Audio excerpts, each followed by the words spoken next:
खुश आमदीद कहता हूँ आपको अपने चैनल मस्त मलंग वीलॉग्स पे।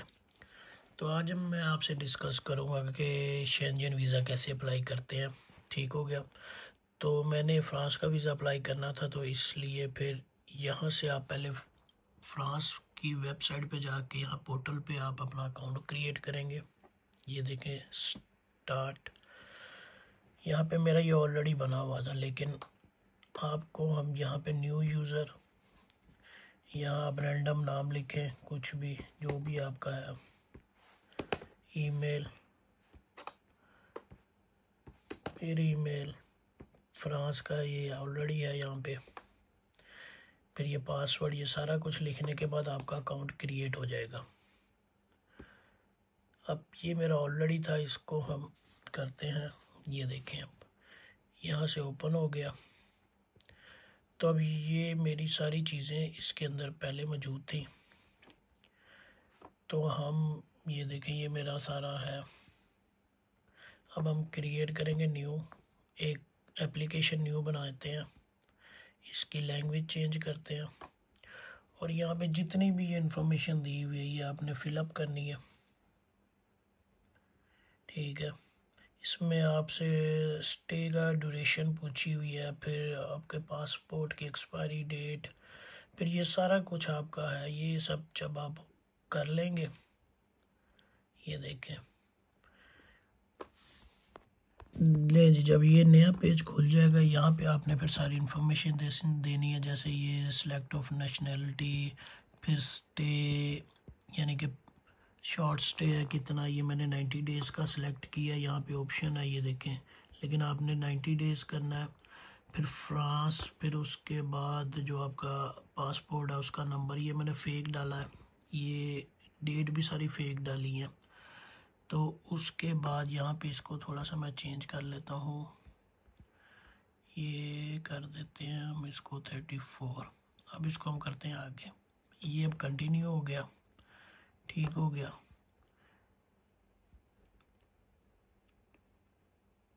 फॉलोइंग, फिर इसको हम एंटर करेंगे क्योंकि वो कह रहा है कि ये फेक है। तो इसकी ये देखें यहाँ पे फिर आपने सारी इन्फॉर्मेशन देनी है।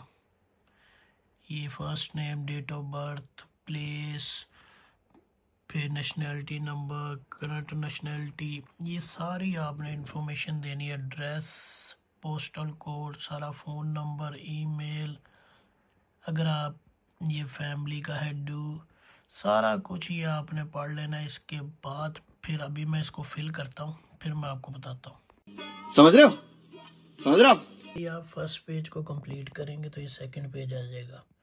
तो ये देखें मैंने ऑलरेडी इसको रैंडम फिल किया, ये मेल, जेंडर, फिर मटेरियल, ये सारी चीज़ें, date of birth, place of date, first name, nationality, national ID card number, इसकी डेट एक्सपायरी, फिर जहाँ ये जो योर एड्रेस है ये जो आपने यूके का डालना, ठीक है।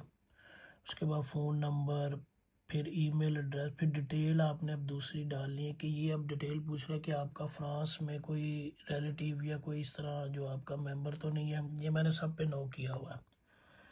फिर ये आपसे अपने आपके बारे में पूछ रहा है कि आप जॉब क्या करते हैं, ये मैंने वैसे ही रैंडम डाली है। आपने सारी जॉब देनी है, आपने किस सेक्टर में जॉब कर रहे हैं, वो नेम ऑफ यानी कि आपकी कंपनी का क्या नेम है, उसका एड्रेस, पोस्टल कोड, ये सारी इन्फॉर्मेशन देनी है आपने। अब इसको हम देखते हैं कंटिन्यू करके। ये कंटिन्यू हो गया। ईमेल ये गलत दे रहा है तो इसको थोड़ा सा हम ठीक कर लेते हैं।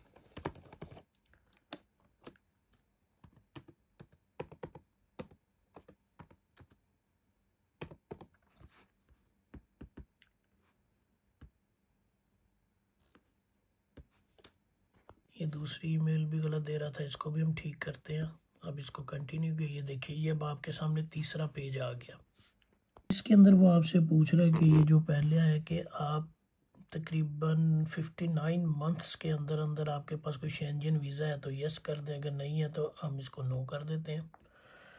फिर ये फिंगरप्रिंट्स अगर आपने दिए हैं तब अगर देख ले, अगर आपके पास है तो आपने इसको यस करना, नहीं है तो नो कर देना। इसको फिर कंटिन्यू। अभी नेक्स्ट पेज पे अब ये देखिए, वो आपसे पूछ रहा है कि आपका जो ट्रैवलिंग है वो कब आपने करनी है, यानी कि स्टार्ट डेट और लास्ट डेट।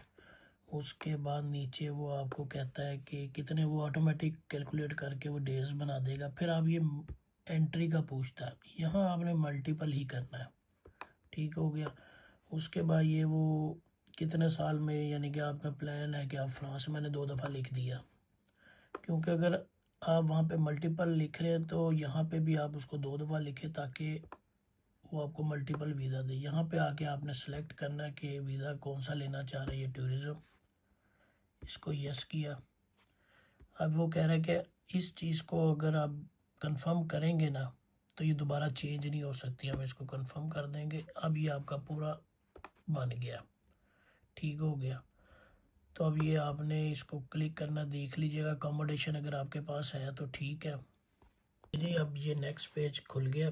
इसके बाद ये 2-3 ऑप्शन है कि, यानी कि एक में वो कह रहा है कि कंपनी अगर आपको कोई स्पॉन्सर कर रही है या अकोमोडेट कर रही है उसका हमें सारा बताएं, लेकिन हमने वहाँ होटल की बुकिंग कराई है इसलिए हमने होटल को क्लिक किया। उसके बाद ये नाम, होटल का नाम आ जाएगा, एड्रेस आ जाएगा, नंबर, ये सारा कुछ आने के बाद ईमेल एड्रेस।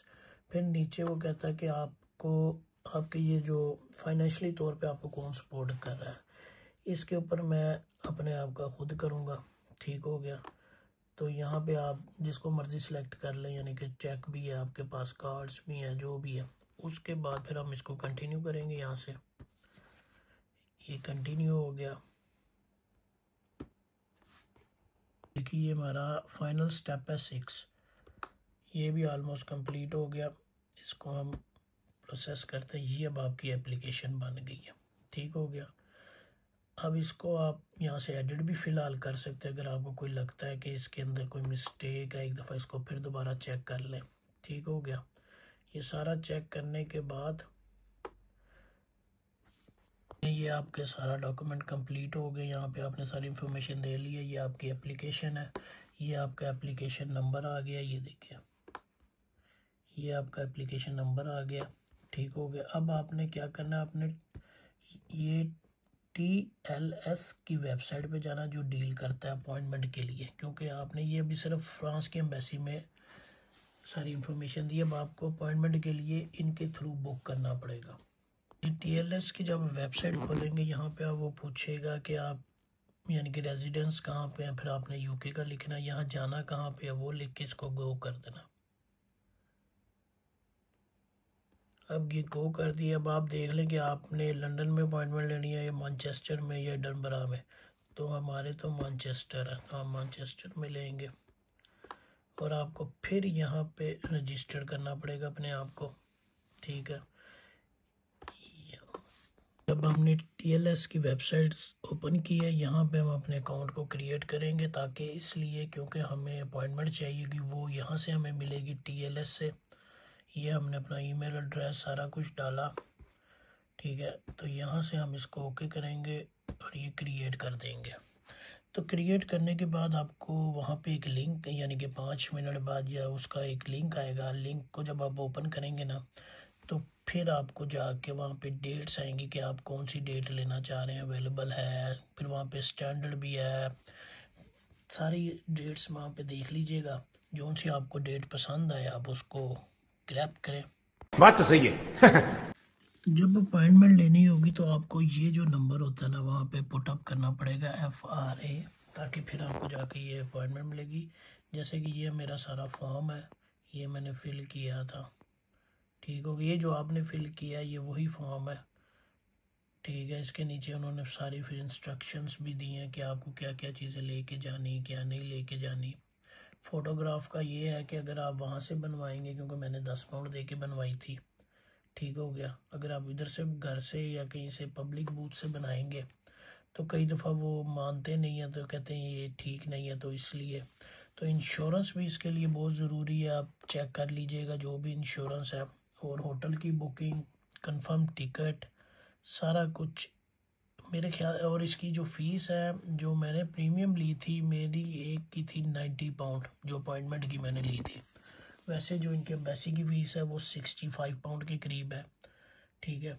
तो बुकिंग जो होटल की थी वो भी मेरी कंफर्म थी, और जो टिकट थी वो भी मैंने कंफर्म ली हुई थी, और इंश्योरेंस करवाई थी। जैसे कि मैंने तकरीबन 14 अगस्त को ही अपना फ्रांस का वीज़ा, शेंजन वीज़ा जमा करवाया था। इसमें कोई रॉकेट साइंस नहीं है, कोई कुछ नहीं है। जो भी चीज़ें आप ऑनलाइन बैठ के सारा कुछ खुद कर सकते हैं। ये 2-3 दिन पहले मुझे मेल आ गई थी कि आप आके रिसीव कर लें, तो ज़रा टाइम नहीं था, तो इसलिए अभी आया हूँ। तो अभी आपके सामने खोलते हैं, देखते हैं इसमें क्या है।